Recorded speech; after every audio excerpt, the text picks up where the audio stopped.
अस्सलाम वालेकुम दोस्तों, मैं हूं असलम आलम और आप देख रहे हैं गल्फ़ एक्सपर्ट। दोस्तों, आज की वीडियो में कतर में रहने वालों के लिए बहुत ही ज़बरदस्त गुड न्यूज़ शेयर करने वाला हूं।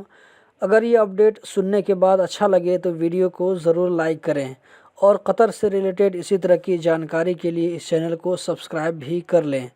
दोस्तों, वो गुड न्यूज़ ये है कि कतर के वज़ीर आज़म और वज़ीर दाखिला शेख खालिद बिन खलीफा बिन अब्दुल अज़ीज़ आल सानी ने अनाउंस किया है कि कतर में कोरोना वैक्सीन का पहला लट 21 दिसंबर 2020 को पहुंच जाएगा।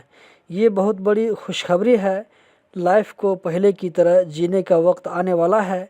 ये वैक्सीन सबसे पहले बड़े बुज़ुर्गों को, बूढ़ों को, डॉक्टर और नर्स वगैरह को और क्रोनिक बीमारी से जो जूझ रहे हैं उन लोगों को, उसके बाद जनवरी, फरवरी और मार्च में आम पब्लिक को दिया जाएगा इंशाअल्लाहुल अज़ीज़। तो दोस्तों, यही थी आज की छोटी सी वीडियो। उम्मीद करता हूँ ज़रूर पसंद आई होगी।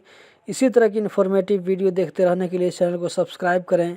वीडियो देखने का बहुत बहुत शुक्रिया।